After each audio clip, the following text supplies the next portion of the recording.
Students, आज हम discuss करेंगे charging and discharging of a capacitor. हमने लास्ट टॉपिक में देखा था कि कैपेसिटर्स क्या होते हैं, इनका मकसद क्या है, चार्ज को कैसे स्टोर करते हैं, किस फॉर्म में स्टोर करते हैं और इनकी कैपेसिटेंस को हम कैसे चेंज कर सकते हैं डाइलेक्ट्रिक्स की मदद से, और डाइलेक्ट्रिक्स के आने की वजह से इनकी कैपेसिटेंस में कैसे इंक्रीज आ जाता है। और आज हम डिस्कस करेंगे कि कैपेसिटर को हम किस तरह से चार्ज करवाएंगे और फिर वो कैपेसिटर किस तरह से डिस्चार्ज होगा। अच्छा, इससे पहले कि मैं कैपेसिटर की चार्जिंग और डिस्चार्जिंग की तरफ मूव करूं, उससे पहले एक इन्फॉर्मेशन बच्चों आपके जहन में होनी चाहिए।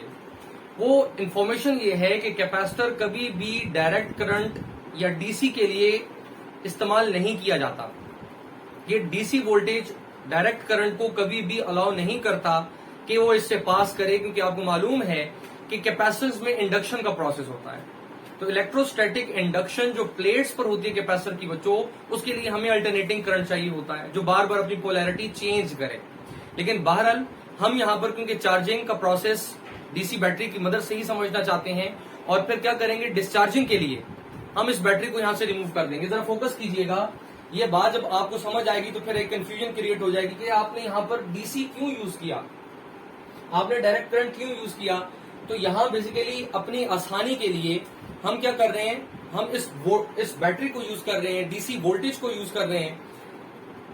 अब चार्जिंग तो इसकी मदद से हो जाएगी, इसमें कोई इश्यू नहीं कि डायरेक्ट करंट अगर हम कनेक्ट कर दें तो कैपेसिटर चार्ज नहीं होगा। यस, कैपेसिटर तो चार्ज होगा बट डिस्चार्जिंग ऑटोमेटिकली नहीं होगी। यहां पर हमें यह चाहिए होता है कि हम इसकी चार्जिंग और डिस्चार्जिंग को स्टडी करना चाहते हैं। तो याद रखें बच्चों, जब कभी हमें कैपेसिटर की चार्जिंग और डिस्चार्जिंग को स्टडी करना होता है तो उस मकसद के लिए हम इस्तेमाल करते हैं डायरेक्ट करंट को, यानी इस डीसी बैटरी को। इसका मकसद बता चुका हूं, ताकि चार्जिंग हो तो हम उसको इजीली स्टडी कर लें, वो ऑटोमेटिकली कैपेसिटर डिस्चार्ज ना हो। क्योंकि इस बैटरी की मौजूदगी में कैपेसिटर ऑटोमेटिकली डिस्चार्ज नहीं होता, क्योंकि यहाँ तो पोलैरिटी चेंज नहीं होनी। तो क्या होगा, फिर जब हम इसकी स्टडी करेंगे डिस्चार्जिंग की, तो डिस्चार्जिंग के लिए इस बैटरी को यहां से कर दिया जाएगा रिमूव, और फिर क्या होगा, उस टाइम ड्यूरेशन के अंदर अंदर हम उसकी कैपेसिटर की डिस्चार्जिंग को भी इजीली स्टडी कर लेंगे।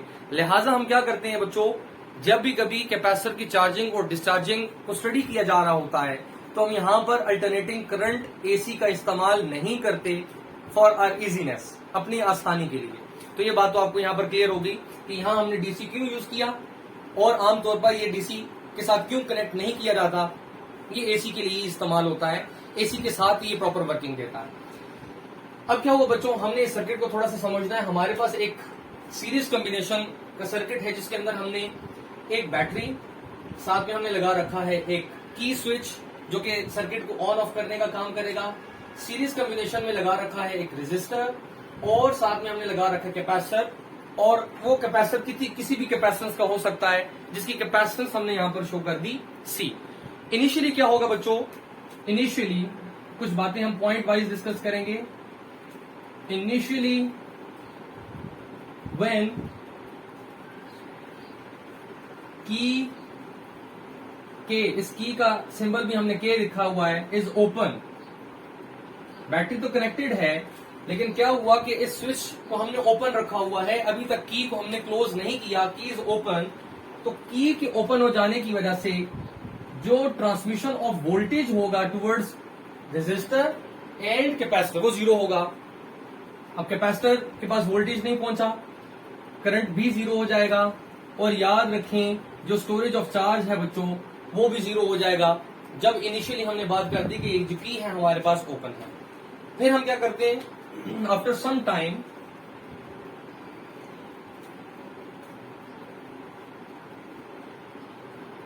passage of time when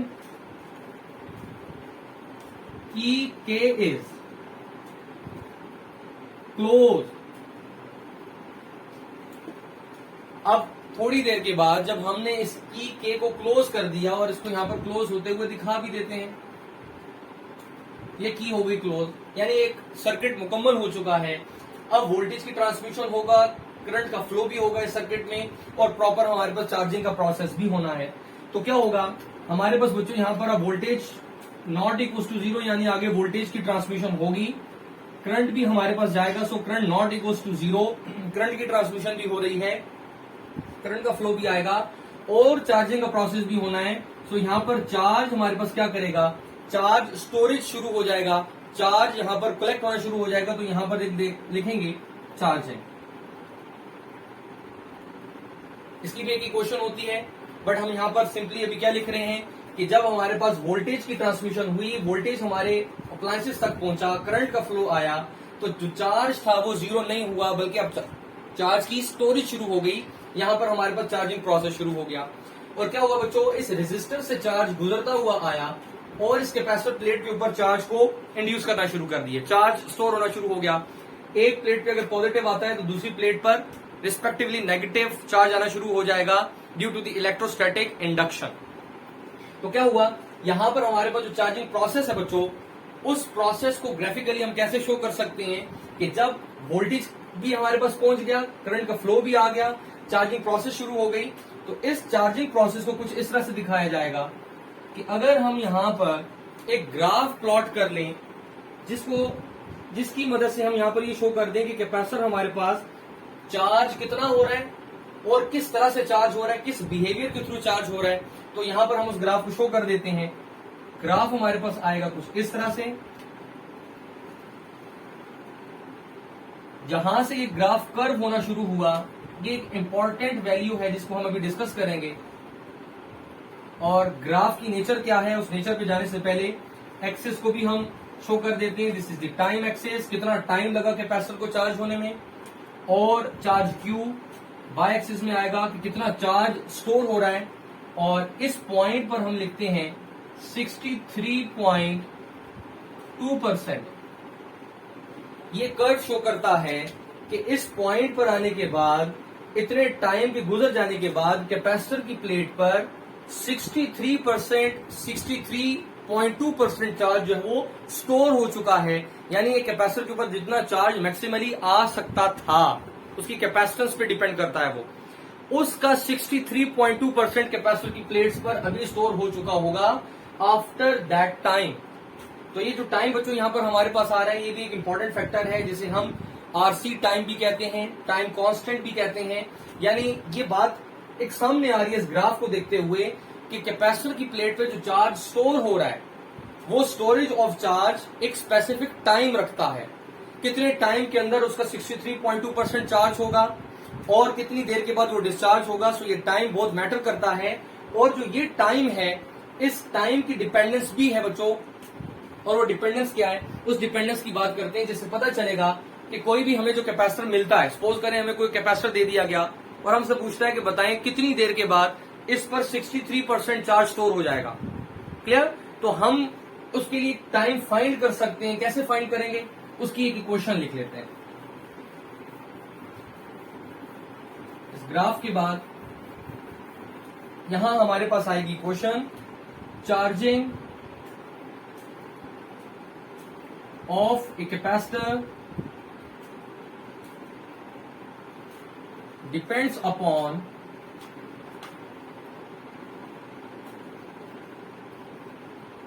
the time t, which is the product of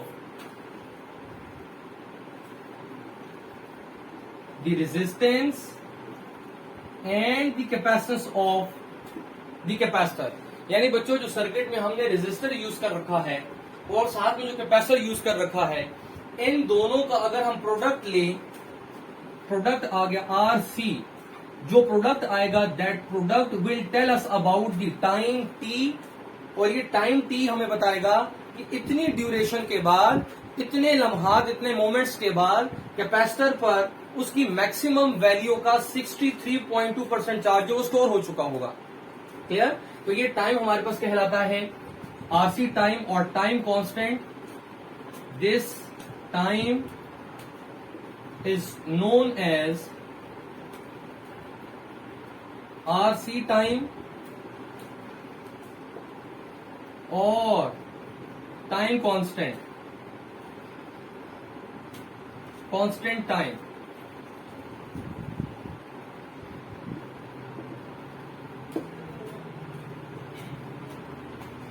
अब सपोज किया बच्चों, हमें कोई भी कैपेसिटर दे दिया गया, अब हमें पता कैसे चलेगा कि उसके ऊपर कितना मैक्सिमम चार्ज स्टोर होना था?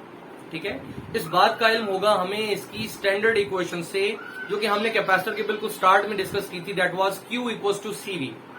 हमने कितना वोल्टेज प्रोवाइड किया, हमारे पास कैपेसिटर की कितनी कैपेसिटेंस है, अगर हम उनका प्रोडक्ट ले लें तो हमें पता चल जाएगा कि कैपेसिटर के ऊपर कितना चार्ज आना है मैक्सिमली। सो अगर हमें पता चल जाए कि कितना मैक्सिमम चार्ज आना है, तो हमें उससे भी पता चल जाएगा कि आफ्टर दिस टाइम t उस पर 63.2% कितना चार्ज होगा जो स्टोर हो चुका होगा। तो एक वैल्यू के पता चल जाने से हम ये भी पता चलवा सकते हैं कि 63.2% चार्ज कितना होगा, और ये वेरी करेगा कैपेसिटर टू कैपेसिटर, कि डिफरेंट कैपेसिटर्स की डिफरेंट कैपेसिटेंसेस होती हैं, तो उस रेफरेंस से 63.2% भी बच्चों हर एक चार्ज के लिए, हर एक कैपेसिटर के लिए वेरी करेगा। इस ग्राफ में एक बात और डिस्कस करने के बाद इसको रेज करते हैं और थोड़ा सा आगे चलते हैं। इस ग्राफ की थोड़ी सी नेचर को ऑब्जर्व कर लें। ना तो ये ग्राफ बच्चों स्ट्रेट है, ना ये ग्राफ हमारे पास पैरेलल टू द एक्सिस है, ना ये ग्राफ हमारे पास इंक्लाइन टू द एक्सिस है। इस ग्राफ में है एक कर्व, और इस कर्व को देखने के बाद हम इस ग्राफ का जो नाम रखते हैं that is known as the exponential graph. समझ आ गई? और हो क्या रहा है, इस ग्राफ के अंदर हमने एक कैपेसिटर की चार्जिंग की बात की है, और चार्जिंग में क्या हो रहा होता है कि जो प्लेट्स ऑफ द कैपेसिटर उस पर चार्ज डिपॉजिट हो रहा है, उसके ऊपर स्टोर हो रहा है, तो हम इसका नाम रख देते हैं the exponential growth of charge. Graph का नाम हो गया एक्सपोनेंशियल, और यहां पर चार्ज की क्योंकि ग्रोथ हो रही है, वो डिपॉजिट हो रहे हैं, तो ग्राफ को नाम दिया जाएगा एक्सपोनेंशियल ग्रोथ।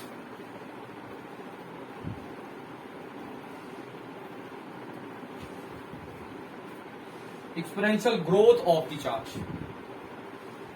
और साथ में एक बात ये भी मैं मेंशन करूंगा इस ग्राफ के बाद, इस ग्राफ को डिस्कस करने के बाद, जैसे मैंने आपसे कहा कि कैसे पता चलेगा कि मैक्सिमम चार्ज आ गया, तो उसकी भी थोड़ी सी यहां पर बात करते हैं। The maximum charge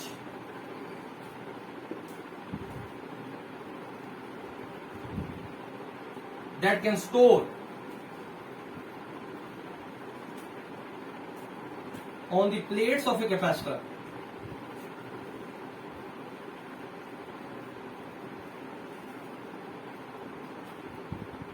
can be found as maximum charge जो प्लेट्स ऑफ द कैपेसिटर में स्टोर हो सकता है, उसको हम कैसे फाइंड कर सकते हैं, उसको हम कैसे तलाश करेंगे। तो क्या हुआ बच्चों, उसके लिए एक एक्सप्रेशन है Q इक्वल्स टू CV। हम क्या करेंगे, हमने जितना कैपेसिटर को वोल्टेज प्रोवाइड किया, और साथ में हम देखेंगे कि कैपेसिटर की कितनी कैपेसिटेंस है। हमने यहां से इनका प्रोडक्ट लिया और पता चल गया कि किसी भी प्लेट ऑफ द कैपेसिटर पर इतना मैक्सिमम चार्ज आ सकता है। सपोज करो कि बच्चों हमें पता चला कि टोटल जो चार्ज स्टोर हो सकता है वो है 100 चार्ज। तो क्या होगा, हम यहां पर क्या कर लेते हैं कि जो टाइम हमने फाइंड कर रखा है फॉर दी स्पेसिफिक सर्किट, वो हमारे पास टाइम सपोज करो आ गया कहीं पर 3 सेकेंड। 3 सेकेंड अगर टाइम आ गया, तो हम कह सकते हैं कि ये जो 100 चार्ज मैक्सिमली स्टोर हो सकते थे, इन 100 चार्जेस का 63.2% कितना बन जाएगा, 63 चार्जेस अप्रोक्सीमेटली। 63 चार्जेस हमारे पास स्टोर हो जाएंगे आफ्टर 3 सेकेंड्स, और बाकी आहिस्ता आहिस्ता आहिस्ता इसके ऊपर एक्सपोनेंशियली स्टोर होते चले जाएंगे, चार्ज डिपॉजिट होते चले जाएंगे। बट आफ्टर 3 सेकेंड्स उन 100 चार्जेस का जो टोटल हमारे पास मैक्सिमम अमाउंट थी, उसका 63% जो हमारे पास है वो कैपेसिटर की प्लेट्स पर आ चुका होगा, जिसकी हम बात कर रहे हैं, और यही समझाने का मकसद भी था। इसके बाद हम बात करेंगे कि अब जब कैपेसिटर चार्ज हो गया, और साथ में हमने क्योंकि यहाँ पर जो करंट इसको प्रोवाइड किया था वो भी डायरेक्ट करंट था, यहाँ पोलैरिटी भी चेंज नहीं होती। अब ये चार्ज स्टोर हो गया, अब ये डिस्चार्ज खुद ब खुद नहीं होगा, तो इसको डिस्चार्ज कैसे करना है। तो अब डिस्चार्ज पे बात करते हैं बच्चों। अगर हमने कैपेसिटर को डिस्चार्ज करना है, then what we have to do, हमें क्या करना होगा, इस सर्किट के अंदर कुछ चेंज लानी होगी। अदरवाइज ये कैपेसिटर अगर एक बार चार्ज हो गया with the help of the direct current DC voltage की मदद से, तो ये खुद ब खुद डिस्चार्ज नहीं होने वाला। तो क्या करते हैं, अब हम बात करेंगे बच्चों डिस्चार्जिंग पे। अब कैपेसिटर को डिस्चार्ज करना है तो क्या किया जाएगा, now remove the battery V from this circuit. तो यहां पर हम बात करेंगे, now remove the DC source और a battery from the circuit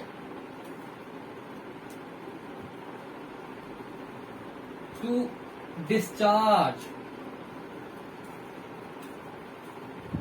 the capacitor.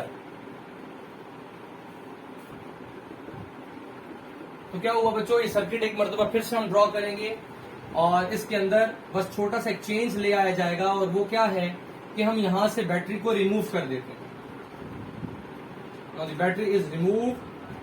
अब क्या होगा बच्चों, अब ये जो कैपेसिटर है ये एक्ट करेगा एज ए बैटरी। अब क्योंकि ये चार्ज है, इसकी प्लेट्स के ऊपर चार्ज मौजूद था, जो कि पहले प्रोसेस में हुआ ये चार्ज था, तो अब जब बैटरी रिमूव हो गई तो ये सोर्स बन जाएगा, सोर्स ऑफ करंट बनेगा, और ये अपने चार्ज को रिलीज करवाएगा और ये डिस्चार्ज होगा थ्रू द रेजिस्टर आर। क्योंकि जब रेजिस्टर से ये चार्ज गुजरेगा तो रेजिस्टर क्या करेगा, एनर्जी को डेसिपेट करेगा, और कैपेसिटर पे जो मौजूदा चार्ज था, जो स्टोर हुआ था, वो आहिस्ता आहिस्ता बाहर निकलता चला आएगा और कैपेसिटर डिस्चार्ज हो जाएगा।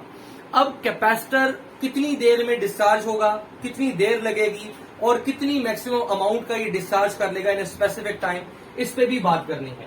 तो बच्चों क्या होगा, कैपेसिटर डिस्चार्ज होगा थ्रू ए रेजिस्टर आर, और कितना डिस्चार्ज होगा, ये इंपॉर्टेंट चीजें याद रखिएगा कि कैपेसिटर बच्चों डिस्चार्ज होगा 36.8% ऑफ द मैक्सिमम वैल्यू। ये भी मुकम्मल तौर पर टाइम आरसी के बाद या कांस्टेंट टाइम के बाद फुली डिस्चार्ज नहीं होगा। तो इसके डिस्चार्ज होने की जो परसेंटेज है दैट इज 36.8%। ये उसके अंदर अंदर डिस्चार्ज होगा टाइम के अंदर अंदर, जो हमारे पास स्पेसिफिक टाइम होगा सर्किट का। तो इस पर भी बात करते हैं कि हमारे पास जो कैपेसिटर है वो कितनी परसेंटेज पे डिस्चार्ज होता है, कितनी परसेंट डिस्चार्ज करता है। The capacitor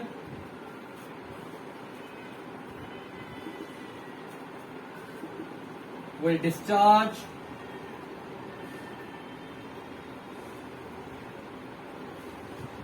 36.8% of its maximum charge stored on its plates। और ये जो टाइम है बच्चों, सपोज किया कि फिर से मैं टाइम आर सी लिख रहा हूं, T इक्वल्स टू आर सी।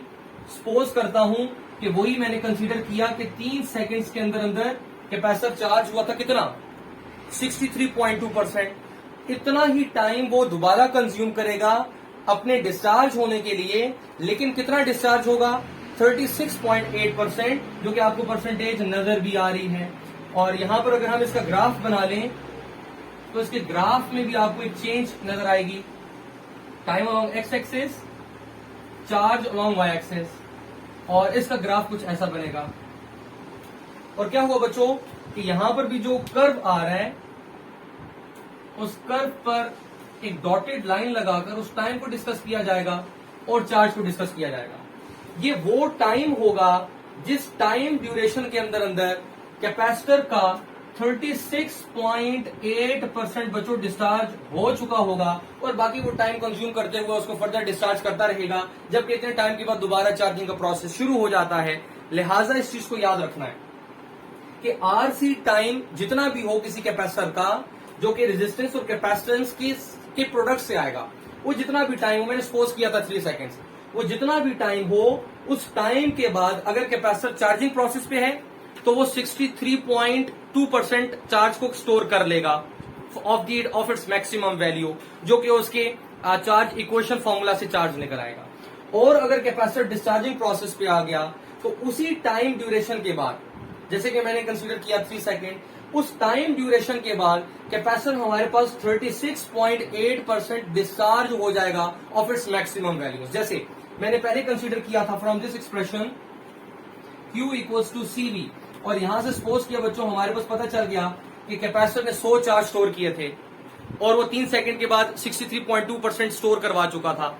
इसी तरह अगर 100 चार्ज स्टोर हो गया तो क्या होगा कि वो जो 100 चार्ज है उसका 36.8% डिस्चार्ज हो जाएगा आफ्टर दैट टाइम, जो कि मैंने कंसीडर किया था 3 सेकंड। यानी अगर 100 चार्ज थे तो 100 चार्ज में से तकरीबन 37 चार्ज हमारे डिस्चार्ज हो जाएंगे, सर्किट में वापस निकल आएंगे, अपनी एनर्जी को यहाँ कंज्यूम कर देंगे विद इन दी 3 सेकेंड्स। तो ये हमारे पास आगे बच्चों डिस्चार्जिंग ऑफ द कैपेसिटर। और यहाँ पर भी जरा इसके ग्राफ पे ध्यान दें कि ना तो ये स्ट्रेट है, ना ये हमारे पास इंक्लाइन टू द एक्सिस है, ना ये पैरेलल टू दी एक्सिस है, और इसके अंदर भी एक कर्व है, और इसमें क्या हो रहा है कि चार्ज वक्त के साथ साथ कम हो रहा है, तो ग्राफ क्योंकि एक्सपोनेंशियल हो गया और चार्ज कम हो रहा है, तो उस रेफरेंस से नाम देंगे एक्सपोनेंशियल डीके। Exponential DK. तो यहां पर हमारे पास चार्ज का आ गया डीके। तो दो बातें बच्चों बड़ी इंपॉर्टेंट नजर आई कि कैपेसिटर डिपेंड करता है अपने इस टाइम आरसी पर, कितनी देर लगेगी चार्जिंग पे और कितनी देर लगेगी उसकी डिस्चार्जिंग में, और कितना मैक्सिमम चार्ज वो स्टोर करेगा वो डिपेंड करता है इसी क्वेश्चन पे, जिससे हमें पता चल जाएगा कि चार्ज कितना आ रहा है। The equation is Q equals to CV। और फिर से एक बात रिकॉल कर रहा हूं कि हमने यहां पर इस सर्किट के अंदर एसी सोर्स यूज नहीं किया। अमूमन सर्किट एसी सोर्स वाला ही यूज किया जाता फॉर द कैपेसिटर्स। कैपेसिटर कभी भी डीसी सोर्स के लिए काम नहीं करता, एसी सोर्स के लिए प्रॉपर काम करता है। लेकिन यहां पर क्योंकि हमें स्टडी करना था कैपेसिटर की चार्जिंग और डिस्चार्जिंग को, इस मकसद के लिए हमने यहां पर शुरू में लगाया डीसी सोर्स, जिससे हमने करवाई चार्जिंग, और फिर हमने करवानी थी डिस्चार्जिंग, तो उस मकसद के लिए यहां से हमने सोर्स को कर दिया रिमूव। तो बच्चों यहां पर दोनों बातें हमारी मुकम्मल हो गई कि कैपेसिटर किस तरह से चार्ज होगा, किस तरह से डिस्चार्ज होगा, कितनी परसेंटेज इसकी स्टोरेज में आती है, कितने टाइम के बाद, और कितनी परसेंटेज इसकी आती है डिस्चार्जिंग में कितनी देर के बाद। तो यहां पर हमारा ये चार्जिंग और डिस्चार्जिंग का टॉपिक भी हुआ एंड।